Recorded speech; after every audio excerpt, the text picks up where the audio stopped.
You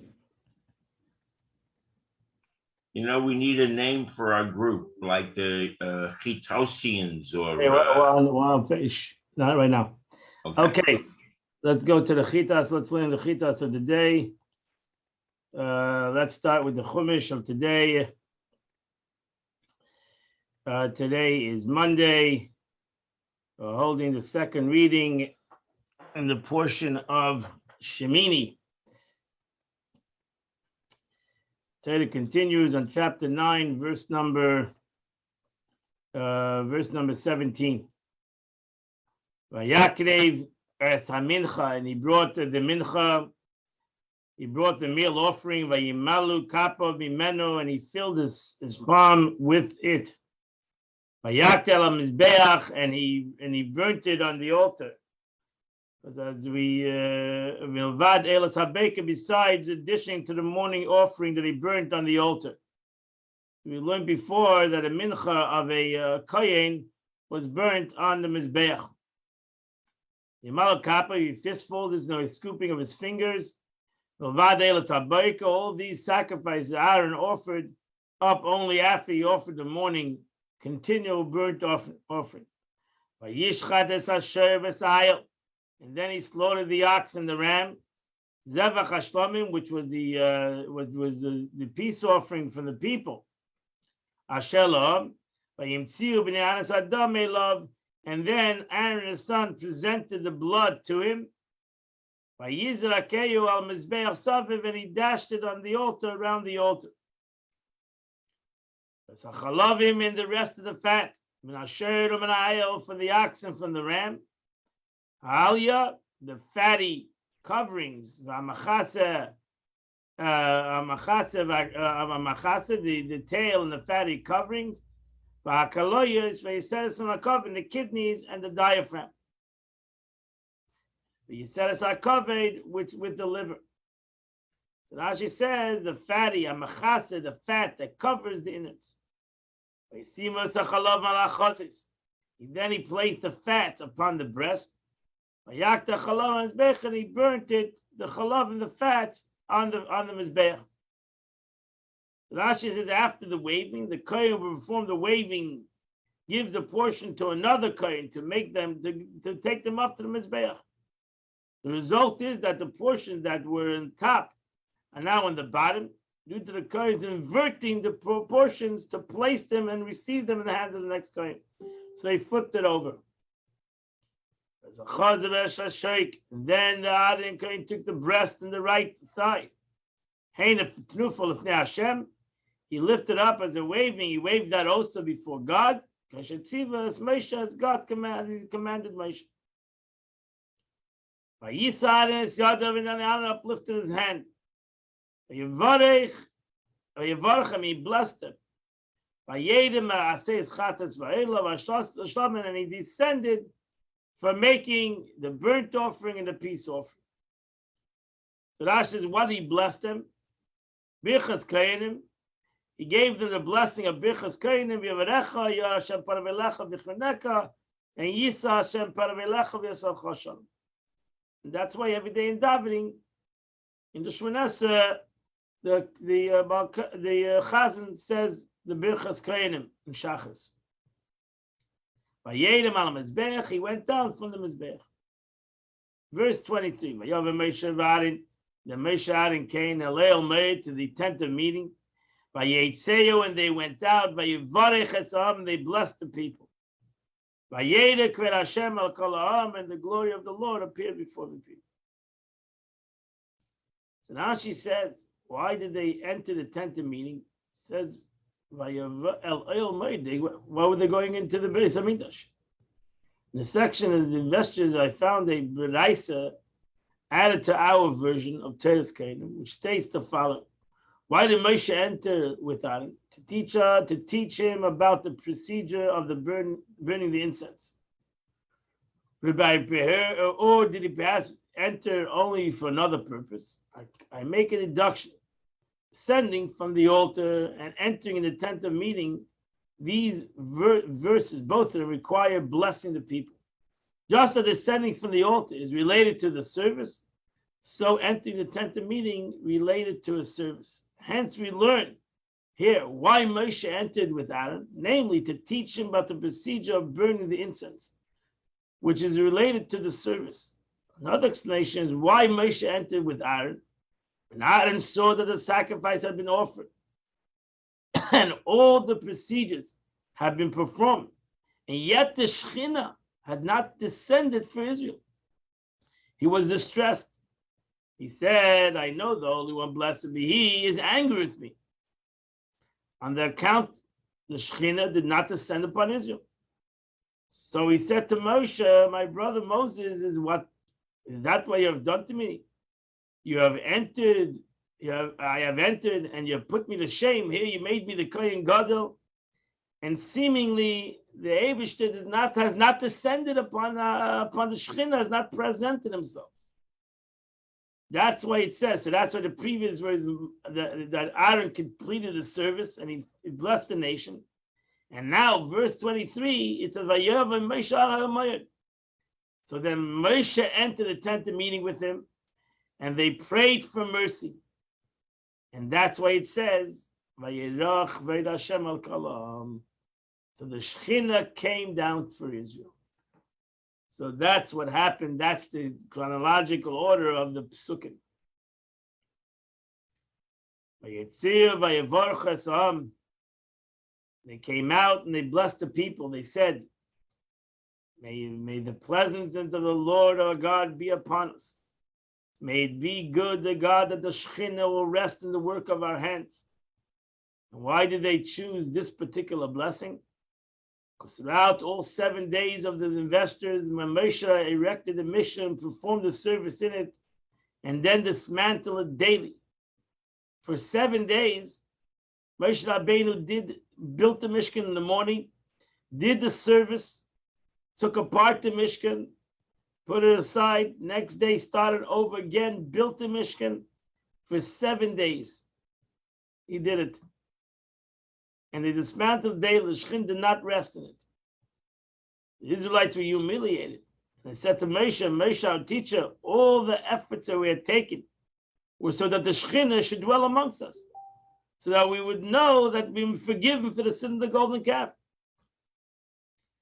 Therefore, Moshe answered them. He said to them, this is the thing the Lord has commanded, to do it. And the glory of the Lord will appear before you. My brother Aaron is more worthy and important than I. And so far, through his offering and his service, the Shekhinah will dwell among you. And you will know that the omnipresent has chosen him. So Moshe Rabbeinu said, look, for 7 days I was the Kohen, and the Shekhinah did not reveal himself to the Jewish nation.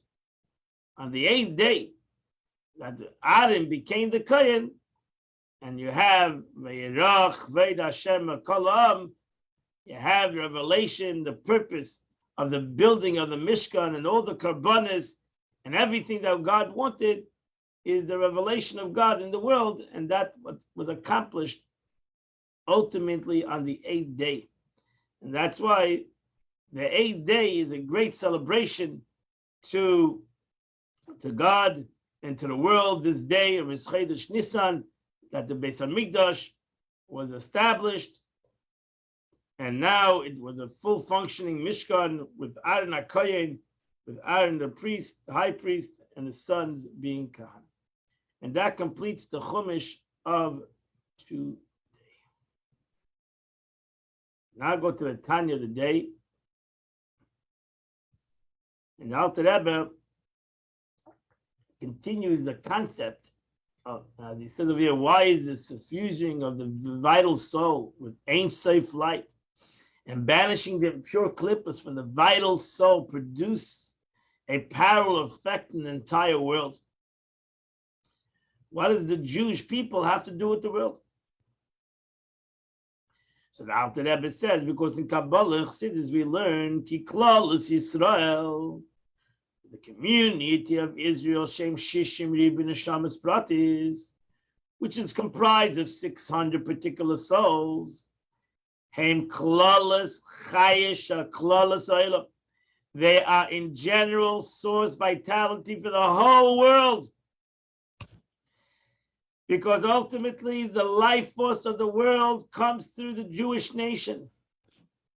Why? Ki b'chishvilam nivra. The whole world was created for two things, the Gemara says. B'shvil HaTorah, b'shvil Yisrael. For the sake of the Torah and for the sake of the Jewish nation. So meaning that ultimately the vitality and the whole concept of the world receives its life force from the Torah and from a Jew doing the Torah.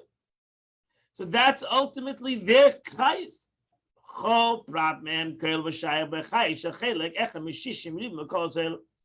Each specific one of them contains, and to each is related the vitality of 1/600,000 parts of the entire world.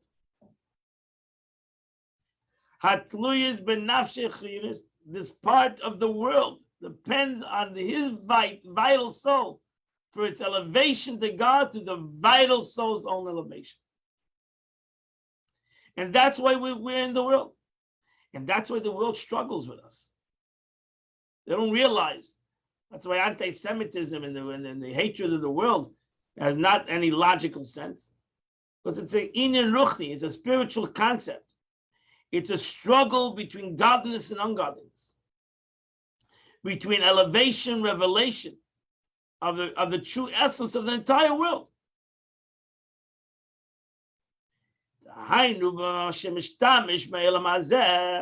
This means that one elevates his portion of the world by his partaking in this world, from the requirements of his body and vital soul in the service of God. So by using the object of this world that one's body and vital soul needs for the sake of serving God, one elevates the portion of his portion in this world. So we're not only here for ourselves, we're not only here for our godly soul, we're here to elevate the world. We're here to bring an elevation to the world. And that's our avodah. We don't only pray for Mashiach for ourselves. We don't only pray for revelation for ourselves. We pray for revelation for the whole world. The Be'ezat Hashem, v'ro kol basa yachda. The whole world will see the glory of HaKadosh Baruch Hu. It's not a personal concept. But the way we do it right now is by elevating the world. And that's through where we eat and where we drink and the like, vidira, and at one's dwelling and all its utensils. It's all tried to use it for a holy purpose.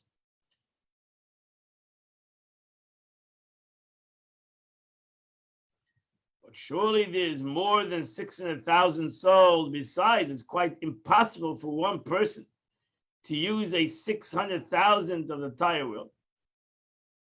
So the Rebbe answers, these 600 particular souls are roots, and like roots which grow numerous branches, each root soul subdivides itself into 600 spark, each spark being one neshama. So you have 600,000 times 600,000. That's how many neshamas could be in the world. 600,000 times 600,000. Those who have a calculator can use their calculator. How much is 600,000 times 600,000? 36, I don't know, quadrillion.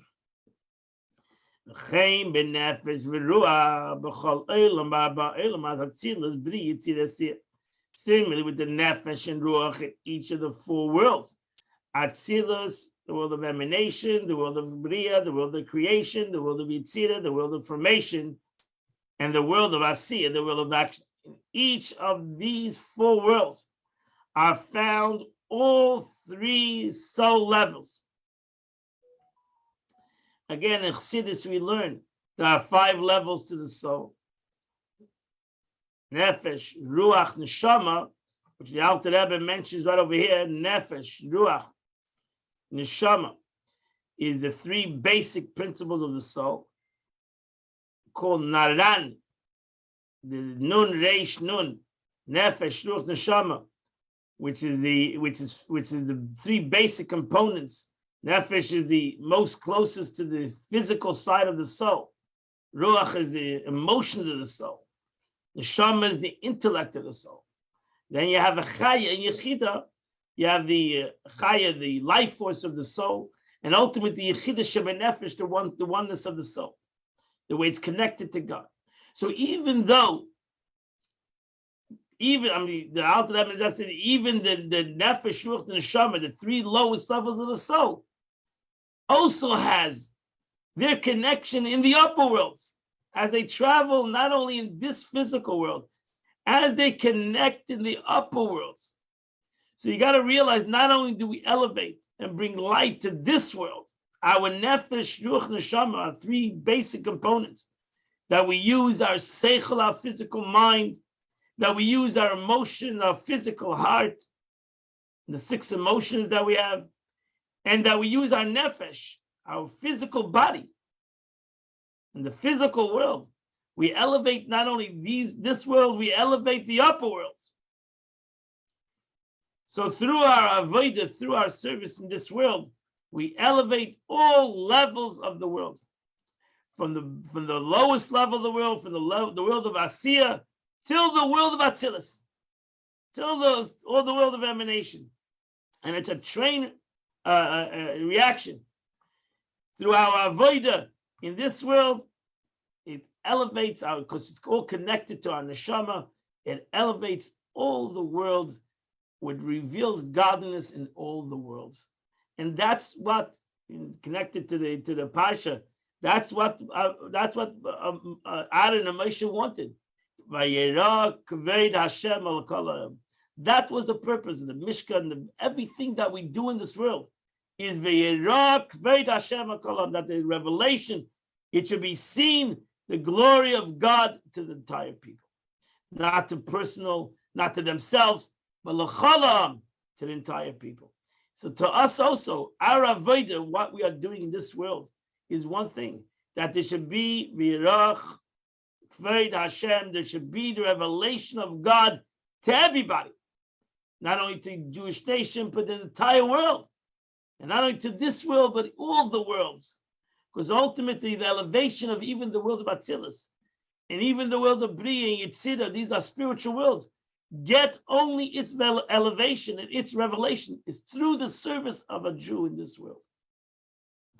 Through the service of a nefesh, ruach, neshama, the basic 3 components of every neshama that comes into this world, through our neshama, which is connected to the 600,000 general souls that went out of Mitzrayim, all interconnected to one soul of the entire Jewish nation, all purpose is to bring down the revelation of God in this world and ultimately in all the worlds, because all the holy worlds, all the spiritual worlds, were all created for a Jew that does a mitzvah, a simple good deed in this world.